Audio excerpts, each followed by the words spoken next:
إن الله وملائكته يصلون على النبي يا أيها الذين آمنوا صلوا عليه وسلموا تسليما.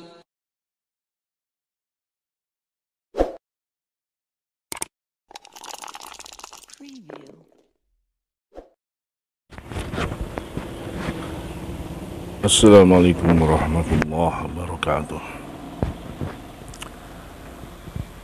Bismillahi masyaallah. La mawjuda illallah. Bismillahi masyaallah. La maqsuda illallah. Bismillahi masyaallah.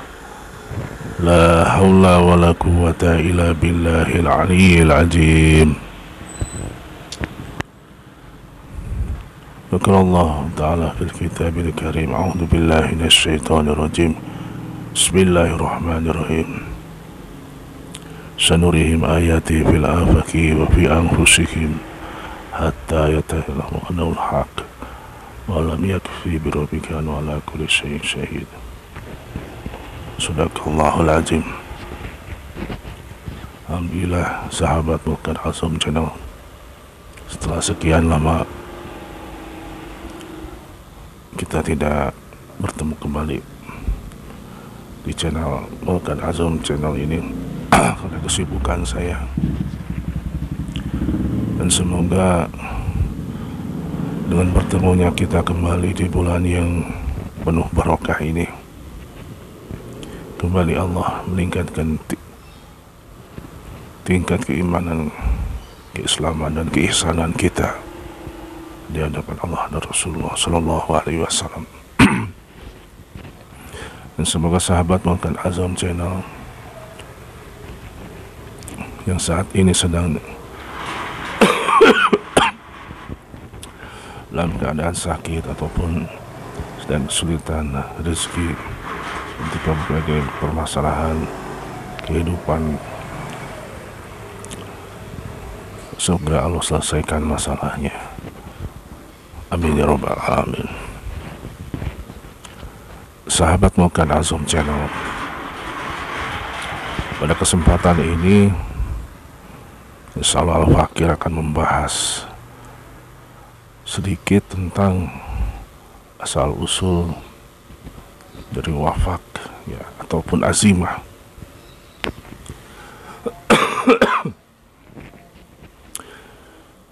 Yang konon memiliki berbagai macam bentuk ya, ada yang berupa tulisan, yang berupa batu dan sebagainya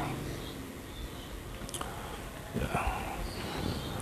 Sejauh yang Al-Fakir tahu dari para masyayikh ya,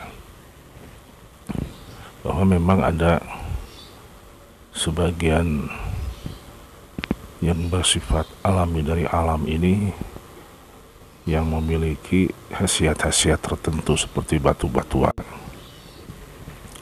atau mungkin ada juga yang bersifatnya itu seperti mustika ya, ataupun benda pusaka lainnya seperti keris ataupun senjata-senjata lain yang sesungguhnya senjata-senjata tersebut walaupun secara zahirnya itu memiliki kekuatan secara alamiah karena dia menyerap dari alam, ada yang ratusan tahun, ada yang ribuan tahun, ada yang puluhan ribu tahun, ada yang ratusan jutaan bahkan miliaran tahun ya. Namun dari deteksi secara batiniah, seluruh mustika-mustika dan yang disebutkan tadi itu ternyata bukan hanya menyerap unsur-unsur alamiah, tapi juga disenangi oleh bangsa-bangsa dari kalangan jin ya. Jadi tidak murni alami, sebetulnya ada yang menempatinya, dan tentu saja tuah-tuah tersebut ada ikatan-ikatan secara batinnya, yaitu harus diberikan sajian tertentu ya, setiap malam Jumat Kliwon ataupun pada hari-hari tertentu yang secara syariah mengikatkan diri kepada perjanjian dengan jin itu sesuatu yang diharamkan ya, karena tanpa kita sadari kita memiliki syirik khafi ya, menduakan Allah ya, dan itu tidak diajarkan ya, bertabarukan kepada suatu benda tertentu yang memang setelah kita ketahui ada unsur penjaganya, yaitu huwaibnya, yaitu jin ya. Maka carilah benda-benda yang masih murni, yang tidak ada unsur jinnya tapi memiliki alami khusus ya. Bagaimana tahunya bahwa benda itu memiliki energi natural yang yang tidak ditinggali oleh bangsa lembut? Salah satunya hanya satu saja. Kalau dipakai untuk ibadah, maka tidak akan pernah malas pemakai itu. Intinya pakai sholat, pakai baca Quran, pakai zikir ya, dipakai amal-amal dan ketaatan kepada Allah, tidak akan merasa sakit, berat, bahkan semakin rajin. Itu intinya. Ya. Yang kedua mengenai wafak ataupun raja ya, azimah dalam berbentuk tulisan atau gambar. Ini asal muasalnya ini itu dari tingkat riyadoh ya. Ada orang yang ingin mendekatkan diri kepada Allah, dia saum ya, dia pergi ke satu tempat tertentu mengucilkan diri ya, terlepas itu siapapun orangnya, baik itu orang Islam maupun non Muslim ya, dia mengasingkan diri di gunung, di satu guha ya, maka sunatullahnya Allah pertemukan juga ya, ada dengan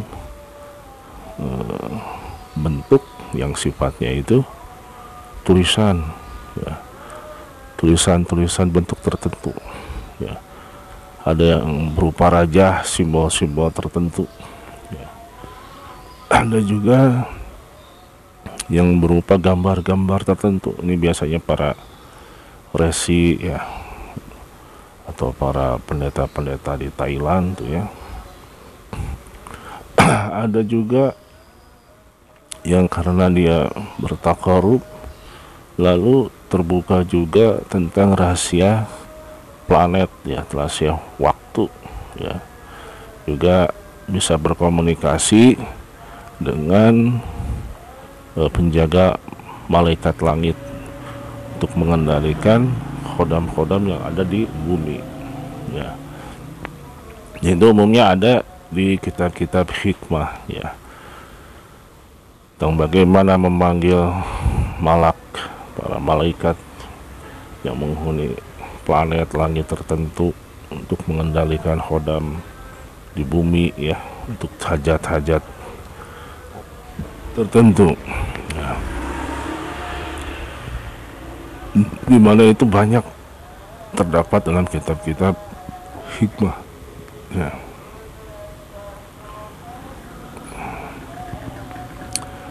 Dan itu memiliki pengaktifannya itu menggunakan kosam, menggunakan suatu sumpah, suatu ikatan janji setia antara malak dengan yang beriadoh tertentu itu. Allah berikan kepadanya itu berupa bacaan-bacaan kosam yang diikat sehingga si malak tersebut mampu untuk taat dan menundukkan khodam-khodam di bumi ya. Karena si kosam-kosam tersebut, bacaan-bacaannya dia itu seperti mengeluarkan ikatan api yang sangat panas, api khusus ya, sehingga malaikat-malaikat yang dibacakan kosam dari asma-asma tertentu patuh dan terikat. Namun tetap juga walaupun potongan terikat tidak bisa serta merta setiap saat dipanggil ya. Yaitu biasanya setiap hari tertentu, waktu tertentu dihitung, dan ketika memanggilnya pun harus ada cara-cara tertentu, salah satunya dengan cermin ya.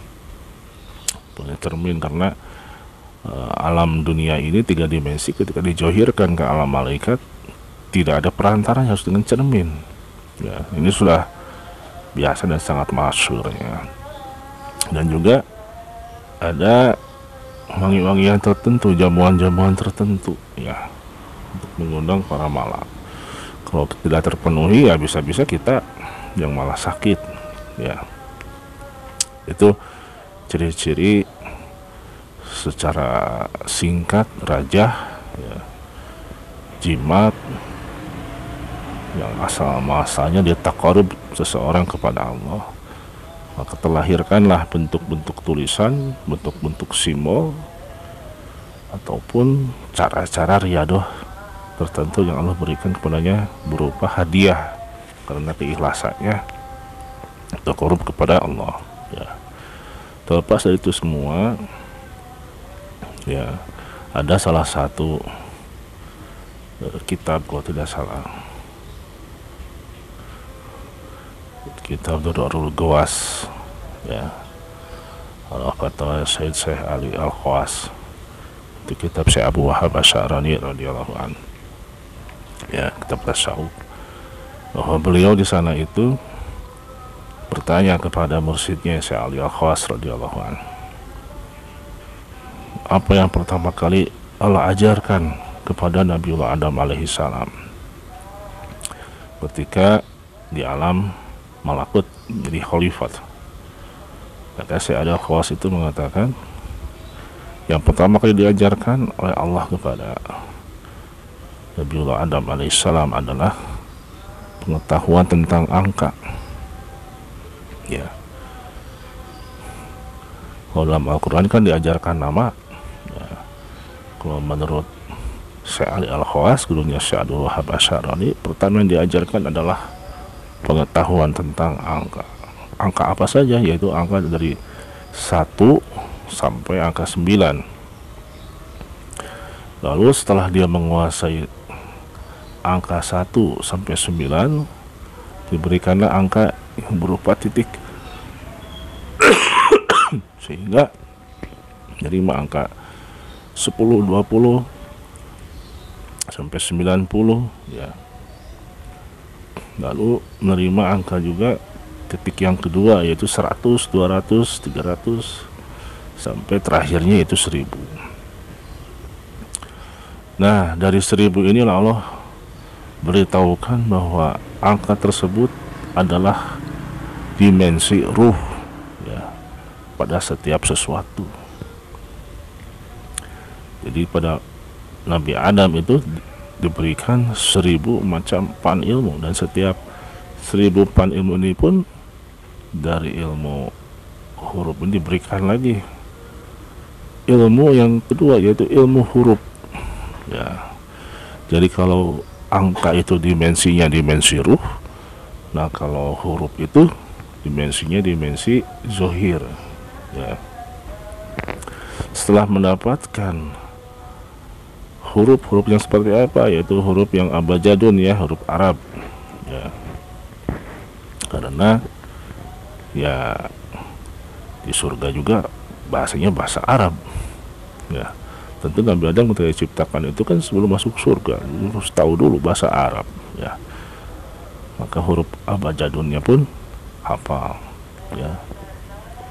Lalu setelah hurufnya dikuasai, barulah dia bisa menyusun nama-nama dari setiap benda yang tidak diketahui oleh malaikat, sehingga malaikat pun mengetahui ketinggian derajat dari Nabi Adam alaihissalam dan pantas menyandang sebagai khalifatullah di muka bumi ya.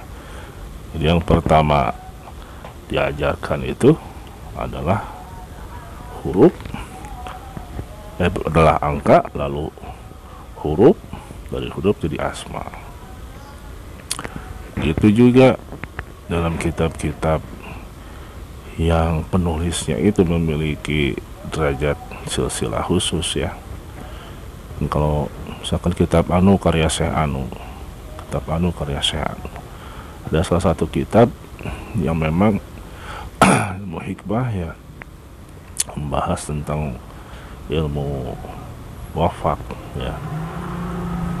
Di sana beliau mengatakan bahwa wafak itu adalah bentuk daripada hadiah taqarrub kepada Allah ya, hadiah ditaqarrub kepada Allah, di mana wafak itu adalah sisi ruh dan sisi batin dari ayat Al-Quran, dari asma-asma Allah yang suci, yang walaupun kita meyakini kepada wafak itu dapat memberikan manfaat, tidak menyebabkan syirik. Kenapa? Karena kita harus beriman kepada ayat-ayat Al-Quran, kitab-kitab Allah gitu, beriman itu, dia tidak syirik ya. Meyakini bahwa ayat-ayat Al-Quran itu memiliki mukjizat dari Allah, maka tidak syirik. Yang syirik itu kalau kitanya menyeru kepada selain Allah, ayat-ayatnya ayat-ayat Al-Quran, tapi kitanya meminta kepada selain Allah, ini yang syirik. Dan banyak dalam kitab-kitab hikmah tuh yang syiriknya itu lebih ke sana ya, ayatnya Al-Quran tapi minta tolongnya kepada khodam ayat, minta tolong kepada Allah. Kenapa? Karena sisi esoteris perjalanan rohaninya belum mendapat nama, belum mendapat silsilah rohani dari Rasulullah Shallallahu Alaihi Wasallam, sehingga ya gitu ya. Jadi tingkatan wafak yang sesungguhnya itu ada sisi ruhaniyah, ada sisi huruf, asmanya juga ada ya, ataupun ayatnya. Tiga hal itu harus ada, dan tidak ada menyeru kepada selain Allah pakai kosam, pakai ini, nggak ada. Kenapa? Karena sisi esoterisnya perjalanannya sudah lengkap dan mendapatkan nama ruhaniyah di Rasulullah Sallallahu Alaihi Wasallam. Nah, salah satu contoh misalkan, apabila kita ingin mengetahui apakah benar ada sisi ruhaniyah pada diri kita dari nama kita, terus saja nama kita, misalkan namanya Rahman Abdul Jalil misalkan, tulis nama kita dengan bahasa Arab ya, dengan bahasa Arab, lalu masukkan ke dalam kotak wafak yang 3x3 aja ya, bukan hurufnya, jumlah hurufnya masukkan ya, dibagi sekian gitu kan, lalu di atasnya tulis ayat yang ingin kita masukkan, misalkan Bismillahirrahmanirrahim, tulisannya dipisah-pisah, lalu di atas Bismillahirrahmanirrahim ini dimasukkan angka yang hitungan abjadunnya, misalkan alif 1, ba 2 dan seterusnya, masukkan. Setelah itu si wafak tersebut kita berikan, kita uapi dengan buhur ya, buhur Arab, mencan Arab sambil bacakan aja nama kita ya, misalkan Rahman Abdul Jalil, Rahman Abdul, baca misalkan jumlahnya 320, terus 20 baca, lalu baca Bismillahirrahmanirrahim, sejumlah hurufnya ada 19 ya, baca aja 19. Nah, nanti ketika sudah selesai, bawa tabarukan, bawa simpan di biakai London ya, insya Allah hasilnya kita bisa merasakan sendiri, itu tanpa pakai kosam, tanpa pakai saum, apa pakai riadoh yang melelahkan ya, tanpa pakai mahar juga, insya Allah jadi itu. Nah kalau mau bagus lagi, ketika memberikan asap dupanya itu digantung di pohon delima ya, pohon delima. Nah pohon delima ini pohon surga, itu insya Allah kuat sekali powernya ya, pohon delima. Walaupun kita nulisnya pakai pulpen warna hitam, kertasnya kertas putih, udah cukup, itu sudah mencakup sisi ruhani, sisi johir, sisi batin, dan juga sisi esoteris dari kepentingan kita untuk apa. Insya Allah udah terbang. Bisa kita nulisnya untuk mahabbah kepada si fulan, jadi itu. Kalau ini untuk bisa bayar utang, untuk bisa kaya raya, untuk jadi insya Allah. Karena itu sudah apa, sudah mencakup 3 hal itu. Nah kebanyakan yang terjadi itu, kebanyakan di pasaran harus pakai tinta khusus, lalu menyannya juga menyan khusus ya, terus dipuasain juga, harinya juga harus khusus ya. Kalau ini enggak ya, gak percaya cobain, insya Allah mujarab ya. Nah kalau untuk yang sifatnya untuk penyembuhan, selain dipakai, maka ditulisnya itu pakai bunga mawar dan kunyit ya. Kunyit ditulis di piring yang warnanya putih, lalu airnya disapu pakai bunga mawar. Air bunga mawarnya jangan beli, bikin sendiri saripatinya, bikin, minumkan selama 7 hari, insya Allah sakit apapun bismillah akan sembuh ya. Gak percaya silakan coba. Itu baru nama kita sendiri, belum nama Allah yang khusus ya, karena memang nama kita juga ada sir dari nama Allah. Apa buktinya ya, kita kan kalau tidur bismika Allahumma ahya wa bismika Allahumma amut, dengan namamu, dengan nama Allah ya, namamu aku hidup, dengan namamu aku mati. Sedangkan kita sehari-hari namanya bukan nama Allah, nama si Abdul, nama Anu kan gitu di batu nisan, tapi secara hakiki mengandung sir dari nama Allah, karena menghidupkan adalah Allah. Nah itu ada sirnya nama kita juga.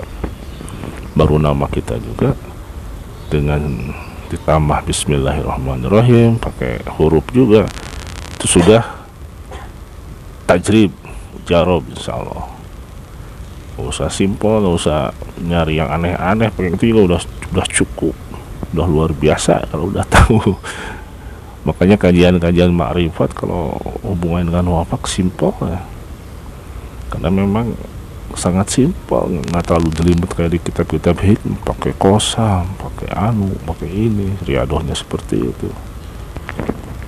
Cukup dengan seperti itu pun jadi ya. Kan cuma belajar nulisnya, misalkan nama kita siapa, misalkan Asep kumaha cara nulisnya dalam huruf Arab. Nah, itu harus karena nanti dimasukin abjadnya di atas ya, 1 misalkan sa berapa, terus fa atau berapa, di atasnya tulis lagi kotaknya namanya nama Asep, tulis, masukin ke sana nama Asep itu berapa jumlah bagi ketiga pelajar ilmu nulis huruf. Nama kita dimasukkan ke wafak mana yang sesuai habisnya, apakah wafak 3 ke 3, 4 ke 4, 5 ke 5 atau apa. Nah itu belajar tulis, tinggal masukin atasnya adalah ayat-ayat Allah, di atasnya lagi angka abjadnya. Nanti untuk nulisnya kotak dulu, lalu nama kita masukkan ke kotak, berapa hurufnya nilai angkanya masukkan. Lalu ketika nulis misalkan bismillah, bukan bismillahnya dulu ditulis, tapi angka yang di atas bismillahnya itu misalkan ba 2, nah itu tuh 2 sekian sekian sekian sekian, baru terakhirnya bismillahirrahmanirrahim ditulis terpisah-pisah ya hurufnya, ba sin terus sampai akhir. Ya itu kalau dimaharin mahal itu ilmu itu. Ini untuk kemudahan kita, keberkahan ya insyaallah. Cukup bikin sekali, wiridnya pun sekali aja itu. Nanti kalau untuk malam Jumat boleh dikeluarin, dikasih asap buhur lagi boleh setiap malam Jumat, supaya supaya lebih wangi ya, karena ayat-ayat tersebut bentuk ketazimannya dikasih wewangian gitu juga.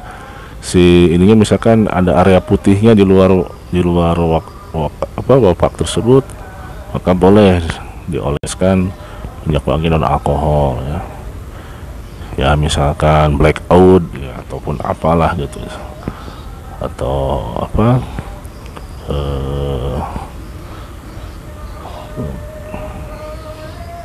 itu namanya tuh hajar aswad atau apalah misalkan, punya yang non alkohol. Nah itu salah satunya ya.